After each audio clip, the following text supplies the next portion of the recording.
Yes, team. A huge welcome back to the Total Mental Performance podcast. Today we've got Jake Abbott. And how I come across Jake is I said to Ben Hawksworth, who we both work with, I've mentored Ben. Jake's worked with him too. Ben's looking after all of our stuff from the coach consultant. I said, Ben, I want some really cool coaches onto the podcast. Someone that can, really give us some interesting perspectives that are open to mindset, mental performance, and has a bit of a story. And he goes, speak to Jake. And then he just, I think he messaged you. You said, thumbs up, I'm in. And then that was it. And here we are. Here we are. Here we are. You're going to regret this decision, I'm sure. Well, I like that start because usually they're the most fun podcasts. So It is, yeah. Well, open policy. Yeah, I mean, well, look, thank you for having me on, Kieran. Like, it's to have Ben, who I aspire, to be with someone who's really made it in the industry and watched his journey. And then I saw some little touch points from you, and I was thinking, oh, who's this guy? This looks really interesting, because that kind of mindset, mental performance, life coaching element is something that I'm, massively into with my clients and my own journey. But then, for Ben to say you were looking for someone and he said he asked me was a really nice honour. So, yeah, awesome. It should be good. And you mentioned to me as well before the call, we were saying, like, is there anything off kilter, like off scope? I was like, no, open book. All right, let's rip. So if he's going to give somebody like a two-liner on what you do and what would you say that is?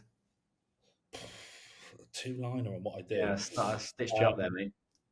So I'm an ex-professional rugby player for 10 years for Worcester Warriors, and I did a World Series with England Sevens.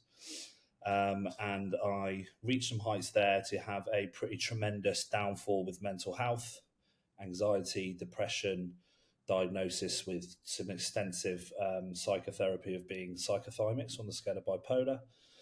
And then I am now, through all that journey, from the straitjacket sports science to mental health and life experience, from love and loss and everything that life brings anyone, doesn't avail anyone, kind of sorrow and mistakes that we make. I've become a high expert online coach and life coach who is relentless in the pursuit of anyone's happiness. Anyone who wants to work with me, that's what I'll do for them. Oh, mate, I love that. Yeah. Well, Jake asked me my background, and I said, "I'll tell you what, let's just hit record, and then let's just do it from there." So, without running off into that, I'd feel like I'd cheated you there a little bit. But Jake, my background, I'm Kieran. I'm the founder of Total Mental Performance. So, we're a team of mental performance coaches. So, we work with coaches and entrepreneurs ultimately to help them think, feel, and perform in a completely different way. But we only work with the mind. We don't work with any fitness coaching or anything like that. My background, spent 8 years as a boxer, reaching the national team, which was great, but it ended up in an eating disorder, anxiety, depression, and tried to take my own life. It was through boxing that I learned from a lady called Hazel Gale, former kickboxing world champion and performance coach to some of the top athletes across England and GB. And she's also a therapist, so she saved my life. She helped me perform really well and then helped me actually get out of that hole. She was amazing woman. I wouldn't be here without her. And I took all of everything I learned from there into software sales. So I spent 6 years in software sales in London, selling across Europe and then back over into the States too, which was great. Made lots of money, but I've become very unhappy. Unhappy myself, unhappy with what I was doing. I ended up burning out, ended up partying a lot. Every single Friday, we'd fly out somewhere and just get off our fucking faces on alcohol, drugs, everything to try and just cope with the pressure and the stress and the insecurity, and then running back into sales. It was pretty full on. And then through that journey, I realized I enjoyed helping other salespeople more than I did actually closing deals. So then I kind of think, okay, well, what else? And I was always interested in therapy. So I restudied as a cognitive therapist and NLP practitioner, started coaching people for free. They all started paying me, got invited to do some speaking gigs. Then I was fully booked. And then 3 years ago, I launched Total Mental Performance into what it is now. And it really just sort of grew pretty organically through that. So it sounds like we've got a lot of similarities in our story. Our former athletes, mental health struggles, and yeah. Yeah, that I like. It's that you kind of, with your, was it boxing you said? Yeah. Yeah, so it's when your whole identity from youth is like reaching that high, it's that tunnel vision. It takes almost like an obsessive addictive personality to get with anything. You've got to be a bit mad to be in a kind of top 1% in any kind of sport, I think, or any sector really. But sport in particular takes a lot of sacrifice, and I think that's my experience. Like a lot of my youth and what was born within me, and the kind of egomania and that absolute need for external validation and making mum and dad proud, and all that. We can get stuck into all of the whys because I've had to dig so deep down into my whys. And I think that's what made me reach heights, but unfortunately when that ends, and I think we can see this so much now with that change of identity from professional sport and trying to hit, it's almost like Civvy Street in some kind of, Yeah. and this is not to take anything away from like armed forces or military, but it's almost like you're kind of trained a certain way and then your whole identity is encompassed into who you are. You were Kieran, the boxer, I was Jake, the rugby player. When that was stopped from injury, I didn't know who the fuck I was. And I think that coupled with being an addict, and I'm, again, another whole scope of me is I'm an alcoholic and cocaine addict in recovery. So I'm a member of AA. That's a whole thing I do away from this. I sponsor people. I've done the steps. I'm into the whole spiritual growth, and I had to do that because I'm an addict, but I'm also an egomaniac with inferiority. I needed to be seen, and when I could sign autographs and I was on TV, it was great. And when that ended, I didn't know who I was, and I was quickly grasped by new highs, and it, like you mentioned there, Kieran, I feel it's maybe you could empathize with this, is this idea of just like filling a hole in your soul. I didn't know who I was. I was married. I was previously married. We were madly in love, but fundamentally we weren't right. And I wanted to be Prince Charming. I couldn't face the fact I was unhappy. I was too cowardly to even say. And I destroyed that marriage. I destroyed my life, for the point I tried to hang myself also. So yeah. I've been where you've been, and I can certainly feel that. But it takes that type of experience to be very good at what you do. You have to go through all those horrors, and I truly believe everything happens for a reason. So your experience is now placed there to help benefit other people. Yeah, for sure. We think as coaches, we coach the younger versions of ourselves, and similar to you, as a kid, I felt insecure, not good enough. I was validating myself through my sport, through my body, through how much money I could make, and it was all around that. And a lot of the work I do with entrepreneurs and coaches is helping them realize that you're enough anyway, and you can still achieve and do amazing things, but it doesn't have to be out of darkness. It doesn't have to be out of anxiousness and fear and scarcity. It can be done out of abundance. It can be done out of, I just fucking enjoy what I do and I'm going to go after that. Yeah. And when you kind of look at coaching through that frame, we teach the things that we most need to learn, and you're constantly telling your clients the same thing that you're reminding yourself of every single day. Yeah. It's two ways. It's like it's yin and yang. You're helping yourself by helping other people, for sure. Something I play with is when I feel like I'm giving it. When you deliver it, you have a conversation with a client, and you just feel that your heart and soul connecting with that individual. Sometimes what I do at the end is I write down what I've advised or what I feel like really landed, and then so let's say you were my client, and I was like, right, Jake, slow down to speed up. Remember, you've got more time than you think, and you can really knock this out of the park. You don't have to do it out to prove itself. Do it because you just want to do it. And then what I do is I scribble out Jake, and I write, Kieran, slow down to speed up. And honestly, it's a lot of the time, it's exactly what I need to hear in the moment, because that's what we do. We attract our own vibe attracts our tribe, so to speak. Do you feel like in that element, though, I refer to this as being very selfishly selfless. So I always use this, my blurb is like relentless in the pursuit of someone's happiness. So I'm inherently a very selfish person. So I'm very cunning, very baffling. I've had to learn that through my addictions, right, and hitting rock bottom. Because it takes a very selfish person to do things that they shouldn't. Against good conscience, I spent money on drugs, I stole, I committed adultery. I did all sorts of things that I never thought I could do.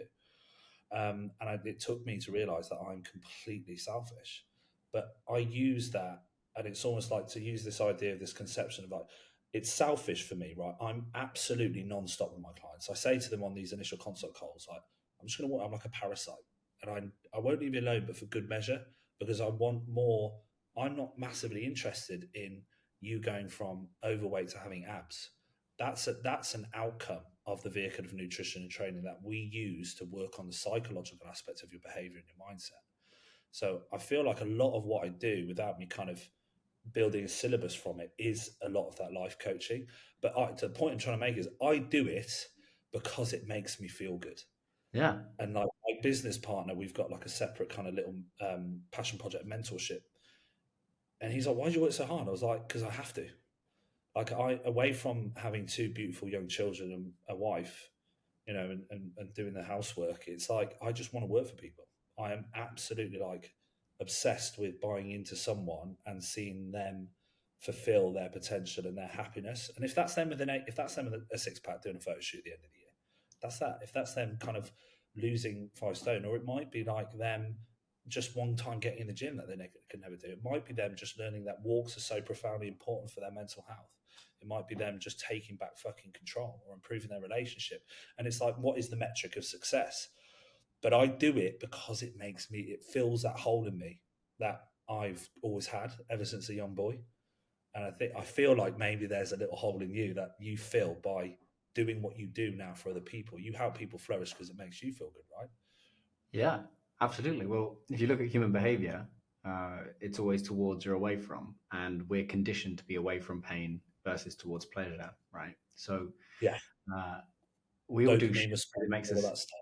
yeah, we all do shit because it makes us feel good or it stops us feeling bad, right? So a Yeah. lot of my work was of boxing and sales was I don't want to feel not enough.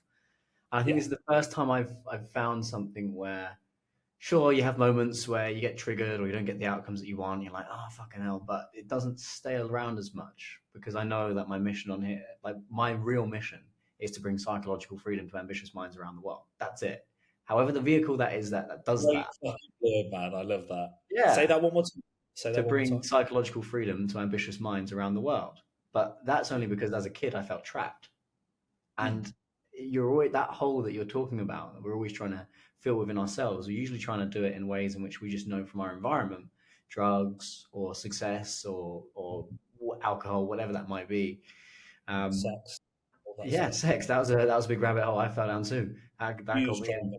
Yeah. Yeah. um, I found for me that on the sex side it was like that was a stress response. So I used to, I've got a really high sex drive, but actually it was an escape. And it was Yeah. just a Yeah. way of getting out of the stress that I was External experiencing. validation. Yeah. A desperate need for external validation. That's what a lot of people that they like you mentioned there. You're not feeling enough. Mm. Why are people unfaithful? Monogamy in long term relationships is difficult. We're not fucking penguins. We didn't get to the top of the food tree by sitting there with one mater, but the way we've learned and evolved and adapted around love and the institution of marriage and religious marriages and all of this is a lot of people I find in life now being an adult, I guess, when they commit adultery or they're unfaithful is kind of like fulfilling this need to feel enough. And also ties in with that excitement as well, doesn't it? It's that we're like Mm. dopamine rap. We're just fucking constant everything. And when you place that in a society that wants you to drink more, spend more, eat more, no wonder so many people are fucked Yeah. because society's broken us. And nobody understands this stuff. Like no one wants, also men never want to talk about it. So they cheat, they use drugs, they lie, and then they become as sick as those secrets. I was the epitome of that. I was as sick as my secrets, the shame that I felt and having to hide that mask. I conditioned my own depression and anxiety. I completely conditioned it. It was my choice. And it took me all of that time to learn. It was, well, the only person to blame, the only failure here was me, wasn't the world. And I think a lot of people do that, don't they? Whoever's watching this, we spend a lot of time blaming life of that, this is the reason, that's the reason, or I'm an anxious person, I always have been. And I will challenge people. I'll go, that's that. Well, how is that? You're not born with anxiety. You're not born scared of spiders and bees. It's conditioned because your parents teach you because they were scared of it, or watch stories about wolves, and then we see a dog with teeth. We condition fear because it all boils down to fear, doesn't it?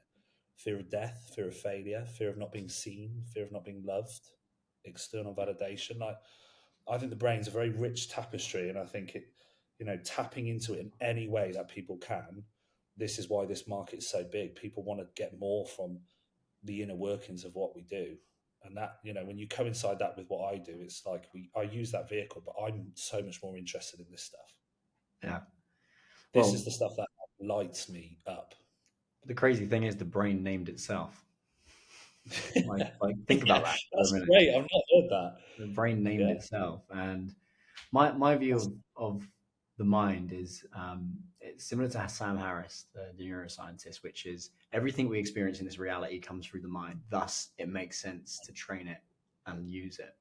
And when I look at it that way, we have a soul, we have intuition, we have all of these other things, but often the thing that fucks ambitious minds up the most is just their thinking.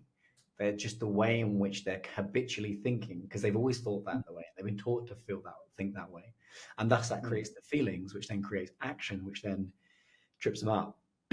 So it's getting to a place where how can I observe my thinking but not be my thinking, and that's the hardest bit. How can I mm, observe, okay, I'm feeling anxious versus I am anxious. If you think about those words, I am anxious, I am anxiety, I'm inherently anxious, anxiousness yeah, itself. So I don't know. mm, I'm experiencing a feeling. anxiousness.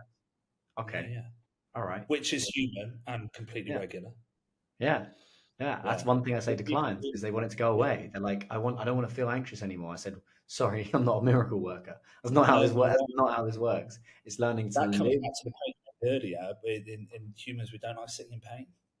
No. We want to wrap ourselves up and we want to stay safe, and people aren't comfortable with sitting in pain, are they? That's a lot of, like, for me, it's like, what's my morality like? How am I when no one can see what I'm doing? What would I do if nobody knew? Where's my morality status right now? Which is why I depend on a higher power these days, because I'm a spiritual being having a human experience, and I've had to kind of learn that and tap into this idea. It's like, I'm not God, because I thought I was fucking God. I ran the show and things didn't go my way. Resent builds, all that conditioned experience from youth into adulthood. When things didn't go my way, what was my reaction? Well, turn to alcohol. Where was fucking me? And then it developed from my own decisions that I've had to look back on, and I've had to ruthlessly go through those defects of character, and now I just rely upon, well, it's not. It's like when people say fate. People talk about fate, right? Or what will be will be. My wife says very faithful things. Jenny talks about, well, if it was meant to be, it would be.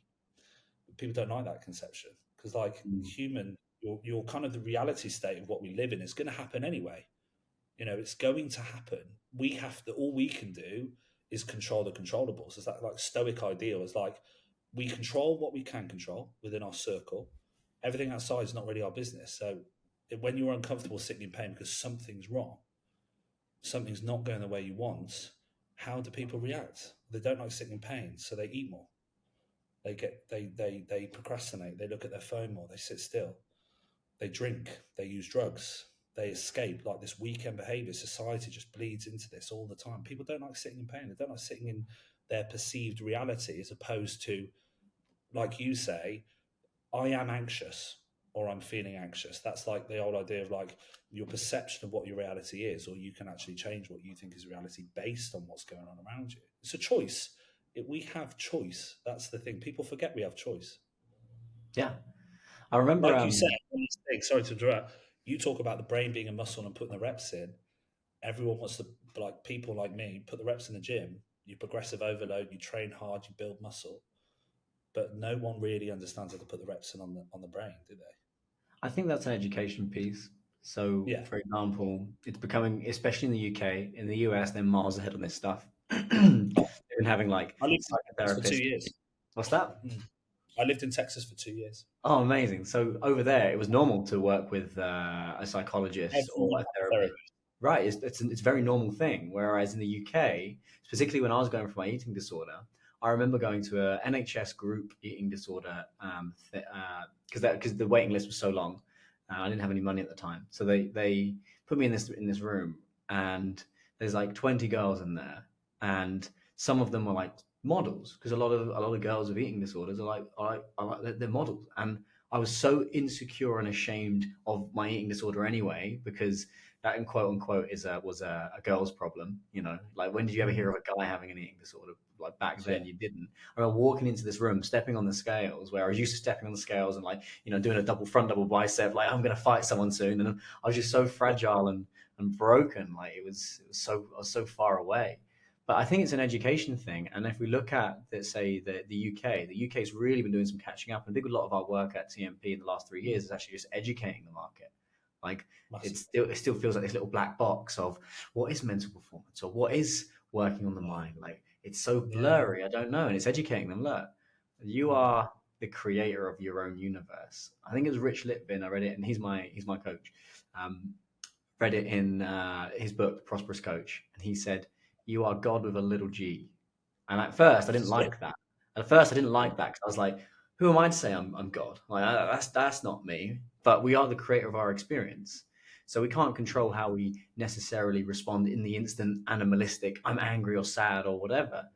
But from there, it's our job to get back and go, okay, let's bring us back to a level of consciousness that is okay. Well, I'm okay. I'm safe. I'm all right. I've got this. I'm a human. I can deal with that. So I think most people avoid that.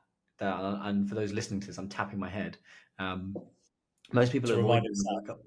Yeah, is because they're afraid of, well, what if I go into a Pandora's box and I don't like what I open? It's like, no, There you we won't go. like what you open. But if you want to be the creator of your own universe, because you are the person that experiences this reality and it goes through your mind, then it makes sense to go in there and explore what's going on and what is underlying all of this. And as you said earlier, always comes back to childhood. For me, I felt trapped. I was ambitious. I was bright. I was an ADHD kid, so I couldn't concentrate in school. So I got messages, "You're not enough. Sit down, concentrate. Stop. Why are you wriggling? Like, stop doing that. You should be doing better in your exams." All that nonsense. And then, guess what? I created a story that I'm not enough and I need to prove myself through my body, through my financials, through all these various different areas. And it led to a lot of pain and chaos. And my ambition nearly destroyed me. That's what took me into that dark place. So here I am in the world with those experiences, and you've got the same experiences wanting similar outcomes for people, which is, well, you can achieve psychological freedom. That's not the absence of suffering. On the flip side, it's actually your ability to suffer and still perform and still find gratitude and enjoy what you do, even when the chips are down. You're like, I fucking hate this thing. I fucking hate this thing, but I got to find Yeah. a way. That's what this is really about, and that's how I see the puzzle. Yeah. Well, what stops people get going is it's always it's like it's assuming when. So when that's happened, when I've got this job, when I make that money, when I have that car, when I have that house, it's then, it's when. And if you bring that to kind of my line of work, so I start the diet Monday. Oh, after Christmas. Oh, next month. Oh, I wait till I get that bit of work out of the way. And we're just always procrastinating because we don't want to. We have fear of failure, right? So it encompassed within all of that upbringing with you, like everything boils down to fear for me. Everything at its basic human level is fucking fear. And that's what makes people not want to do stuff. Like you mentioned there, people don't want to tap in because they're uncomfortable with looking inside as well. Like you bring into that this whole idea of like the social economic pressure of what it takes to be a man. Men don't talk about their feelings, right? Men don't cry. Do you remember all that stuff? Like, thank Mhm. God we live in a society now where actually strength is. I'm seeing online coaches, working with fitness, the Honest Life coach, TMP. Like, people are now seeing that as strength. It's not. I don't believe it's about like boys can cry. Of course you cry. Anyone can cry. It's not about boys can cry. But I think there needs to be this kind of like. I think what takes a man is someone who's going to rigorously work on themselves. That's your responsibility. And you mentioned there about being a child and those experiences, and you're not good enough. That are like institutionalized kind of school regime. It doesn't fix someone. It doesn't work for someone who's got diagnosed ADHD. And it's much like with my children. We refuse to tell our children that they're naughty.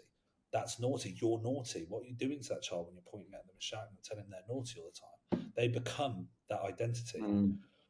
And that's like that's a whole nother episode of stuff with parenting. And my wife is a deputy head teacher and she's worked in first school her whole career for 15 years, and she's taught me to be a better parent. That is one of the biggest responsibilities. You talk about your youth and your upbringing, is all born from the way we were raised, right? Those first 5 years of experience were massive.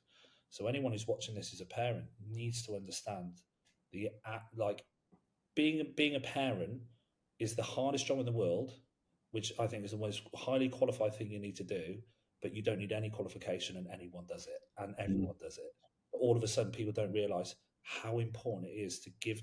Like, I'm not here to be my children's best friend. I'm here to raise strong, resilient, confident children, and that's my job. And because of what me and shall I just to touch on my kind of upbringing? So I had a lovely upbringing, a wonderful mum and dad, two sisters. But when my sister died of cancer when she was 7, Kieran, Oh and this man. is where I worked it all out really with my therapist. Is I think the Jekyll and Hyde egomania inferiority was born from, like, when Rebecca died of cancer, my mum and dad's firstborn.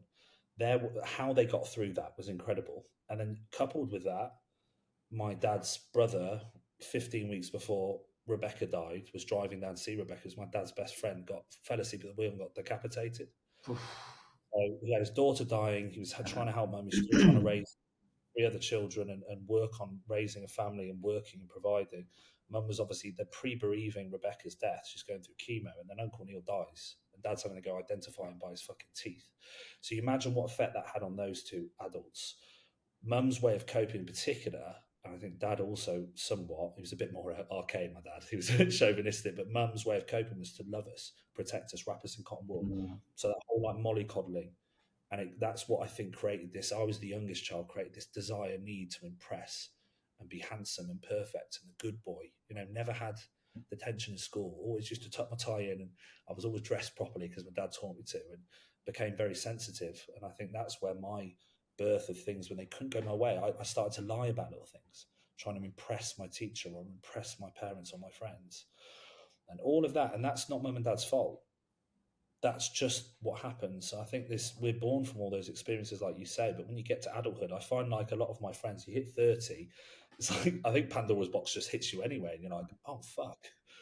20s felt easy for me. 30s, I'm suddenly going, what the fuck? Who am I? Like, and what is this within me? And I think it's a rich power. I refer to it as the 4th dimension. When you start to tap into yourself, your own defects of character, you can use it as like a superpower, I believe. Yeah. Wow. Thank you so much for sharing that. And That's right.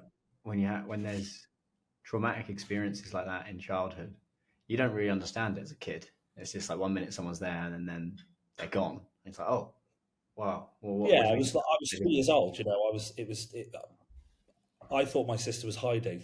I have one memory, which is crazy, from like 3 years old.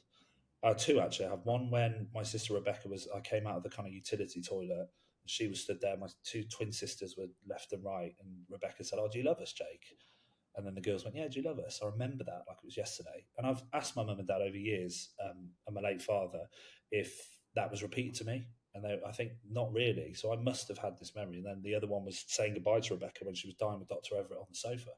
So, but other than that, I just thought my sister was hiding, playing hide and seek. But the subsequent kind of cascade of that experience is what kind of created the man in me now. Are you familiar with mirror neurons? Never heard of it. Teach me. This is super cool. I think it's going to resonate with you a lot. So when we're kids, imagine when your dad's angry and he'd walk through the door and you haven't even looked at him and you can just feel that he's angry. Oh yeah. Yeah. And he maybe hasn't even slammed the door open. He just walked in and goes, something's wrong, right? Yeah, you just smell it. Like yeah. Or I don't know about you, but like the older and older I get, the more I'm turning into my dad. Like he always used to wear an Arsenal shirt and tracksuit bottoms when he'd watch the Arsenal. And I always used to think, Dad, you look so scruffy. And like, now, lo and behold, guess who's getting the old? I've actually got his Arsenal shirt on sometimes, the same shirt. Yeah. They do say everyone becomes their father, unfortunately. Yeah, that's it. But part of the reason why we can learn so quickly is because we pick up mirror neurons from our caregivers. So we're observing them on an unconscious level, and we're feeling how they feel. We're absorbing a lot of that energy. So for me, my mum was very anxious, amazing woman, amazing woman, but she's very, very anxious and afraid. And her mother passed away when she was 3, and she moved around a lot. So she used to smother me. So when you've got an anxious mother that would smother you, well, and you're an ADHD kid that wants to be free, like that, it creates a lot of stress. So through those mirror neurons and those experiences, I learned to become anxious and stressed and overwhelmed, and you absorb that. So a lot of our childhoods, we are just absorbing these things that are happening. So when you think about 2 highly traumatic experiences that happened to your family, even though you were too young to remember it, in air quotes, your body and your unconscious mind is absorbing all of this trauma, is absorbing all of this pressure, all of this stress. and the way in which they're coping with it, you're learning to cope with that. So if you was going to look at now, Jake, your own personal performance and how you operate and how you think and feel, because you said, "Ask me anything." Let's go. Let's throw a big question in. Yeah, come at me, man. Let's do it. When you look at your own personal performance and how you're operating, what are you pretending to not know about yourself right now? What am I pretending to not know about myself? Well, look, I like to base my life on being very rigorously honest. So I'd hope to think I don't pretend to not know anything. I think I know a lot about myself. I think I know everything about myself. I know every little dirty little secret character flaw because I've had to do that. I had to do that.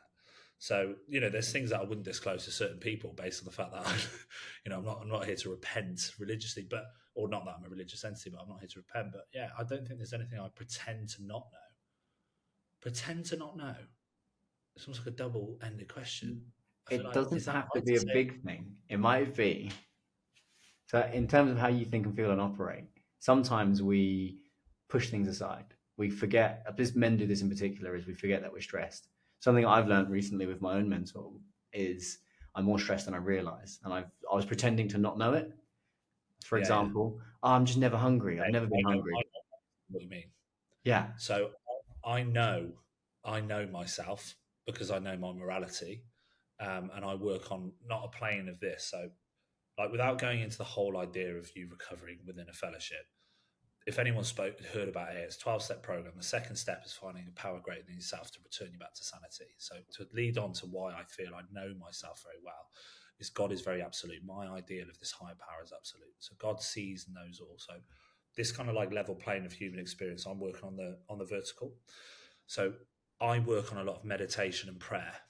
Now, I'm not a religious person, but because I was insane, I repeated something like Einstein states. You're doing the same thing, expecting a different outcome. That was the demise of my life, was escape, drink, drugs, lie, hide, steal, cheat. And it just created more secrets, more sickness. So I was repeating this all the time. I won't drink. And every time I went through a binge with drink or drugs and hit absolute rock bottom, I was thrown out my marital home. I was back with mum and dad. They're all forgiven. So I truly believed I'd never drink or use drugs again. But history kept repeating itself. And then you do a geographical, you go through a divorce, you think you're all right. And then you go on to the next idea. I'm going to become a bodybuilder. I'm going to do steroids and become Chris Bumstead. And it's another mind-altering substance, leads me back to what? Drink. And then I started to do that to my now wife. I'm starting to make her suffer. My problems lie with me. So I had to go through that rigorous process of cleaning fucking house, hard out every little crook and corner of my personality, every dirty little secret thing. And I gave that away to my sponsor, God. I had to do that because I would never be able to remove those defects of character. Now, you don't go through those 12 steps and do your step 3 prayer where you ask your higher power to relieve me of the bondage of self. We're human beings. We're like we were talking at the start of this podcast. We're fueled by things that make us feel good. We're dopamine response. But then also the character defects from my code, my upbringing that we spoke about there, the ego, the external validation, the need, the jealousy, the resentment, the trying to be right all the time. And that, for those reasons, when I hit what my rock bottom was and why I'm such a grateful alcoholic in recovery is because the 12-step program made me become very aware, so that I don't pretend to know that I find it very uncomfortable to sit still. I don't pretend to know that I find it really hard to not work. If I'm not progressing in business, if I'm not signing new clients, if I'm not working with TCC to elevate and scale this company, I understand that I have ego involved with that and status and social media presence, but I'm aware of it and I understand the good motive, which is creating a high sustainable income for my family, to create a pension, to have a nice life and provide for my children when they're older. And then I have the downside of that, which is the necessary evil of, obviously, it makes me feel fucking good because I'm an absolute alpha male and I'm an egomaniac and I want to fuel that. So there's healthy channels and unhealthy channels. So I definitely do not pretend to know that I work under a very high stress. And also I challenge anyone to come and see what I do for a day and how much I operate with. So I'm a singular coach with 116 clients and a separate business with 40 mentees, 2 kids. I'm on it all day. And I train 4 times a week and I keep myself in shape. So, I love what I do, but I think the one thing I pretend not I don't pretend to not know it, Kieran, but I ignore it. Is I find it hard to sit still and relax. So my kind of that, am I okay just being? Can I chill the fuck out? And I think that's probably people who watch this is kind of high functioning entrepreneurs, serial fucking workers, bang, bang, bang, bang, bang. And I think a lot of that is kind of that we struggle to just sit and be. And then the big question is, why is that? So what is it about you that you don't like? What's in that mirror? You know how you talk about Pandora's box? So that's like something that I have to work on, and I use inventory to do that. So I kind of look at what have I got? What did I do right today? What did I do wrong? Why am I servicing my family? You know, why am I desperate to assume to be the great husband and be so wonderful with my kids? Well, largely, if I'm really honest, it's because I want my wife to have sex with me tonight because I want to be the perfect Prince Charming husband. And why am I so relentlessly after my clients and ringing them at times after hours and working at weekends and messaging on fucking Boxing Day? Because I want them to love me and respect me and think of me so highly. And that's like the kind of dark, like relentless all the time because it's selfish. I need to be validated. I need to be seen as the loving, supportive person. You know, I have that God, and the G might be small, but I want to rise it all the time. And that's why I have faith. That's why I have a spiritual wellness program, because I need to remind myself all the time, it's not about you, Jake. You're here, a spiritual being having a human experience. And if I don't balance that, and that's not to pretend, but I have to it's exhausting, right? But I have to go through from the moment I wake up in conscious thought to the moment that I fall asleep. I'm very much meditating all day. I don't sit and do breath work. No fucking chance. I could not do breath work. I couldn't sit and breathe. I can't sit and think, but I'm constantly meditating across the day. It's like, what's the official reason why I'm doing this? And then what's the underlying motive? And as long as I'm aware of those things, I've got a moral compass, I'm all good. The most worded response to one question ever. Yeah. Well, it's interesting because what you were doing, you were verbally processing because you were trying to figure out, okay, is this true or is this not true? And then I was watching you and observing you going, well, no, you're solving, because that's how we solve things. We solve things when we speak. We solve them aloud. We don't solve them in our heads. Often a big problem is everybody trying to do too much thinking and they're trying to solve all their problems in their heads, which is why I value one-to-one coaching, actually just sitting in front of someone, speaking with someone, because as you're talking aloud, I was watching you solve that puzzle. At first, no, I'm not. You were very clear. I'm not pretending to not know anything. And then as we got to the end of it, actually, I guess the thing I am ignoring, and that's how you phrased it, is actually like I don't sit still and I can't really do this. And like I kind of I just got to be on it all the time. And you solve the equation aloud. And that's what coaching is helping your clients solve the equations and holding that space and giving them that mirror for them to look in. And sometimes they'll choose not to look at it, but you are solving the equation. So some people call it talking shit. That's amazing. So you define that as solving an equation for yourself through discussion, right? 100%. We have to verbally process all of this stuff. Like consultancy one-to-one is the important thing, Yeah, you were just solving an issue. Not an issue. You were solving a puzzle. You were like, okay, I don't believe that to be true, but if I was kind of to believe it was true, I guess it could be this, and then actually, yeah, it probably is this, and that's how you got to the answer. And that is where, group coaching programs are great. And, we've got a self-paced course here at TMP, which is, a lot more affordable for people that aren't in a place to invest into their one-to-one side. But when it comes to actually making reality changing shifts, you cannot be having somebody sat in front of you asking you the question, because I have a belief that the question is the answer.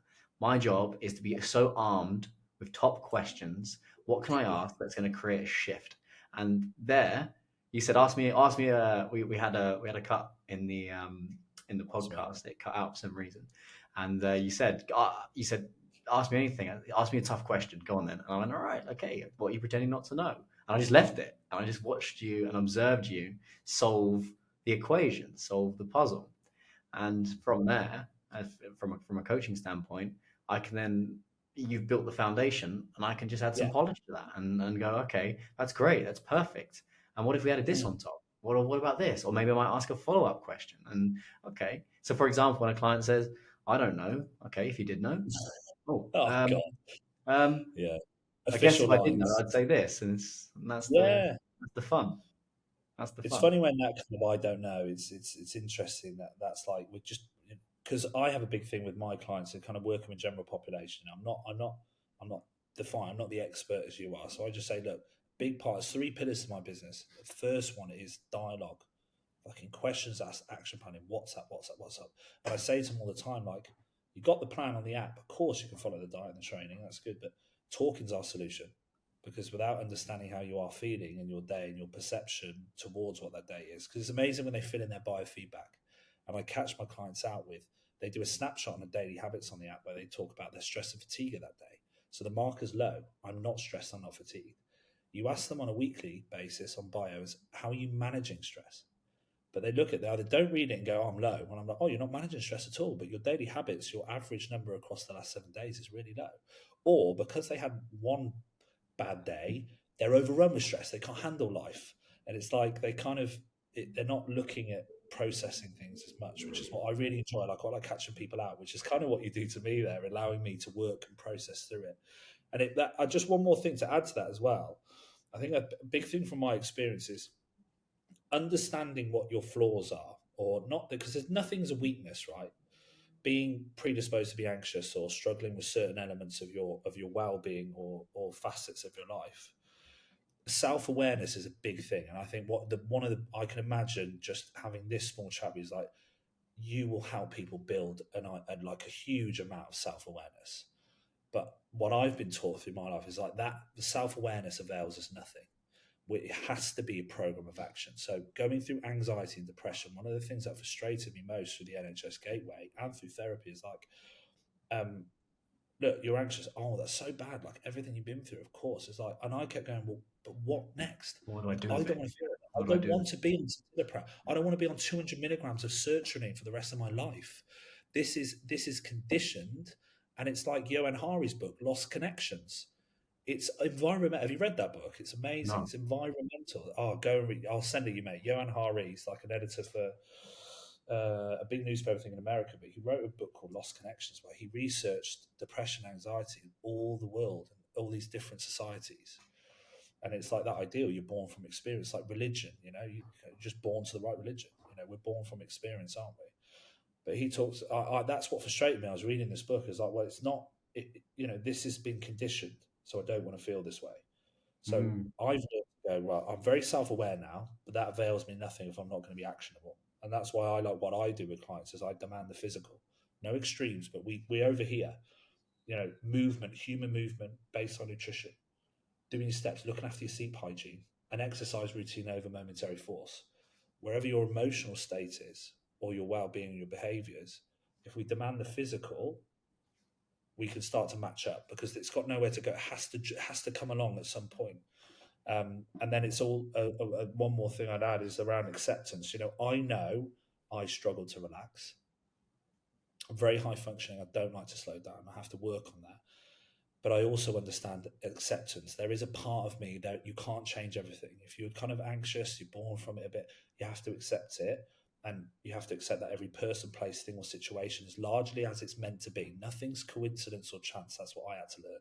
So everything that happens, something that makes me feel discontented, stressed, upset, uneasy, that's where prayer comes in for me. It's like, right, okay, well, this is meant to be. So this person, place, thing, or situation is meant to be. Nothing happens by chance. And if it doesn't, it's not happening by chance, well, it's meant to be happening. So what the fuck am I going to learn from it? What can I learn from the mistake I've made? What can I learn from why this is happening? And it's not because like the sky fairy god's going, your mum died from cancer to teach you a great lesson and like living your life. It's not like that. Life goes on anyway. But it's like, well, how can I learn from it? And that's what I love about my awareness. I'm very self-aware, but then I can also try and notch and learn from it to recognize, okay, when I'm bubbling and doing too much, I need to let off steam. I need to sit back and relax. So, There are two things I took out of that. One was your experience with therapy, which is where we've kind of carved our niche, where all our team are all qualified in specifically cognitive therapy, NLP, timeline therapy, those sorts of therapies. But at the same time, we've got performance backgrounds, yeah, and I think I'm surrounded by these individuals all the time. I mean, I'm very fortunate to be surrounded by sort of type A characters where we're like that. For me is my norm, but I understand in the rest of the world that's not the norm. A lot of people come to this podcast because it's a place of solace. Oh, there's people like me, cool, but I'm surrounded by it because that's what I attract. And Sorry to interrupt. What's a type A person? a type A, see, the type A personality is that I'm on. I've got to go. I've got to be aggressive. I've got to go and get this shit done. I've got to. Yeah. Yeah. I'm surrounded by that. You put out, you attract what you put out on an unconscious level. But the thing about, I think, a lot of ambitious minds get frustrated with therapy is it's empathy, and ambitious minds don't want they want some empathy, but they're not going there for. I know this sucks. I'm aware that this sucks. I don't need someone else to feel bad for me. I need answers. I need to practically like give me something to action. Like give me something to do with that. So that's where I found the balance of okay, there's a therapeutic intervention required here. So let's go into childhood and understand what that's about. Great, you've got that. Now I want you to do something with that. Like I know I really want you to go and practice. Here's 3 practical steps I want done between this session and next session. Or I want you to write a letter. It's got to be the eulogy for your parents because you need to let that shit go. Go and write that letter. And then on a structural perspective, change it to working times around this, and then come back to me in 2 weeks, and then let's see what's going on. And ambitious minds love that.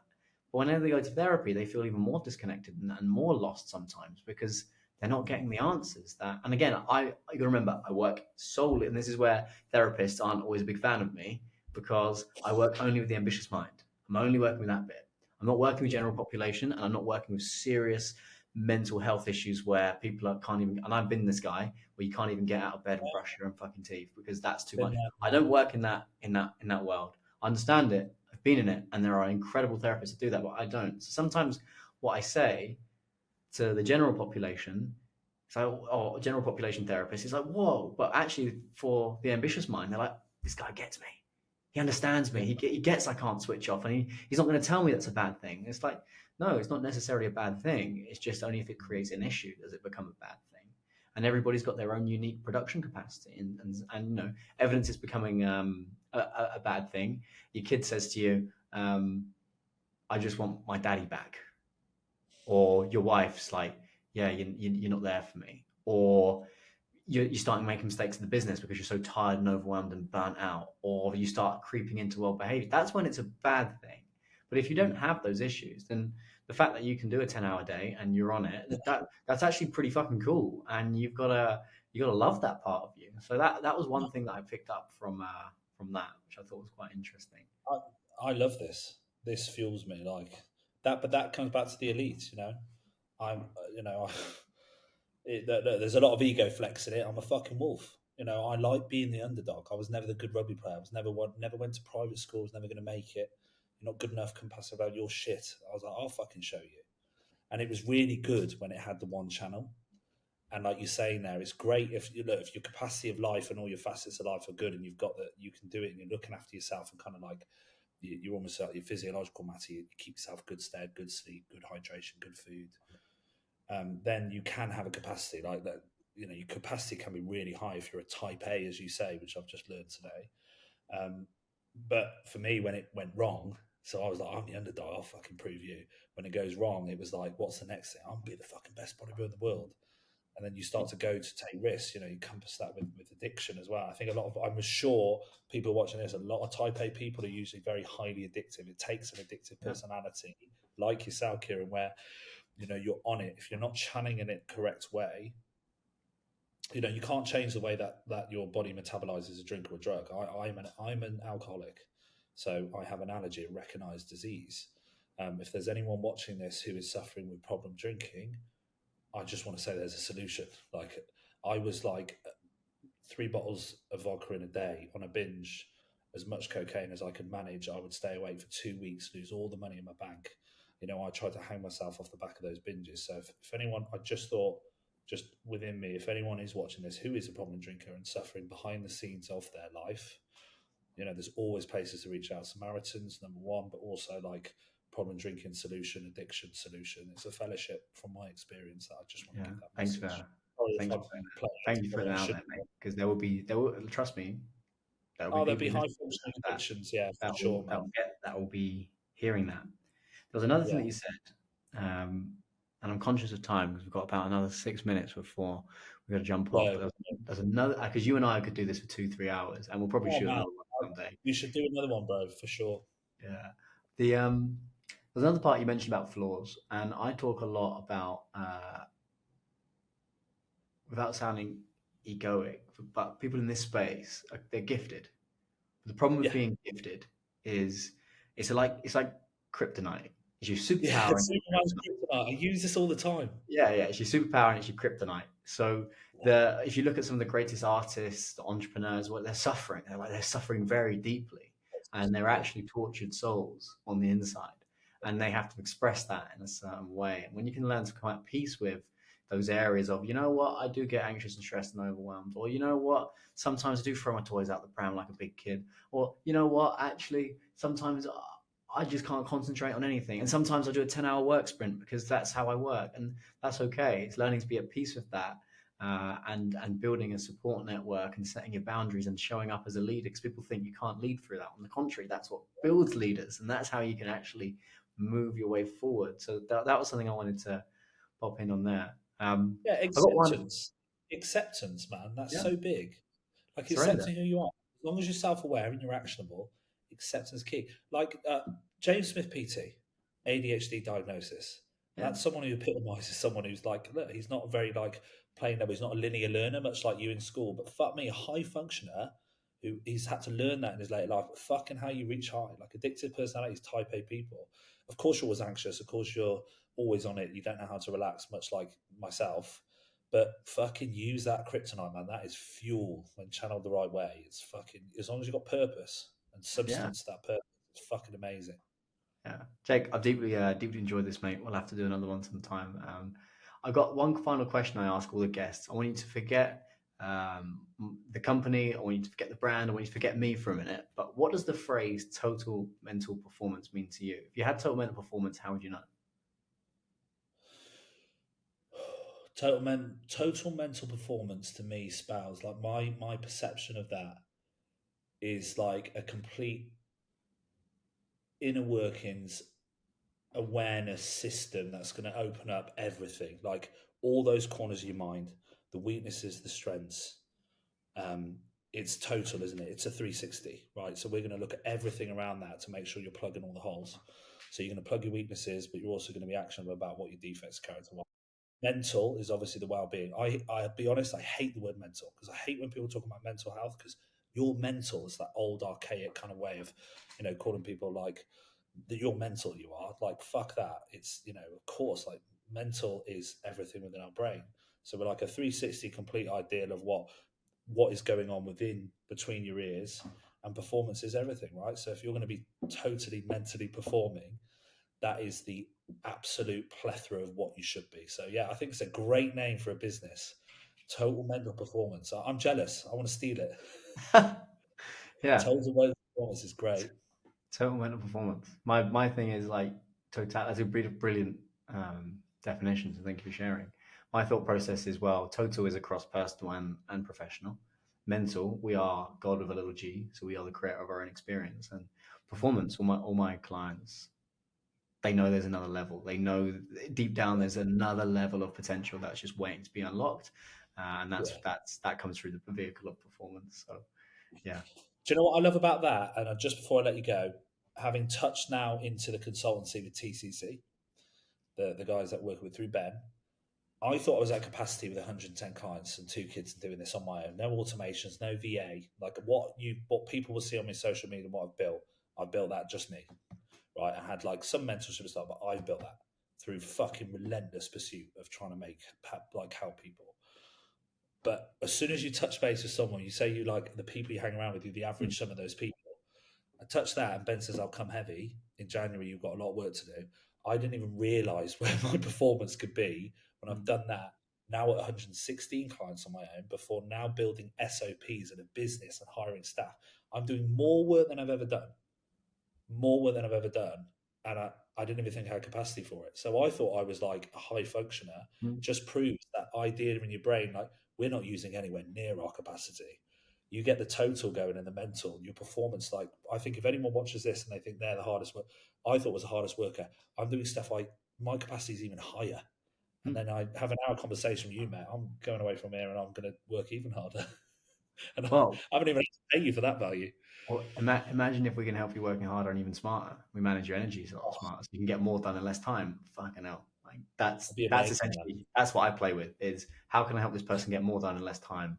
And if you look at Ben, when Ben came to me, he shared this on the podcast, so I can share. Like, sure, his business was doing well, but like it was November, not last year, the year before. So it would have been about 14, 15 months ago. He come in and he was all over the shop. And then we just helped him slow down, speed up, do a lot of emotional processing from his childhood. And boom, if you look at the coach consultant now, he's on a completely different wavelength. So, mate, deeply enjoyed this conversation. Thank you ever so much. Where can everyone find you? Oh god, I got a look at that. That's cool. So yeah, but easiest way to find me is Jake Abbott07 on Instagram. It's Transform Coaching Online. That's the easiest way to get through. That's where you can find infotainment and someone who's a full-time idiot ex-rugby player who's looking to help people, general population. That's where I'm at. I look like a problem in the industry who's previously done steroids, but I'm just a normal dad, loving husband and father who wants to fucking help you. And yeah, there's my little sales plug. I love that one, dude. I'm going to name this podcast God with a Little G. I love that, man. Well, God is absolute. You know, that's my faith, mate. God is absolute. He's either everything or nothing, and my life's been repaired massively from a spiritual faith, not religious, but spiritual faith. Awesome. Thank you. I appreciate that, Jake. God bless, man. It's been such a pleasure. I really look forward to doing it again if you'll ever have me on. Awesome.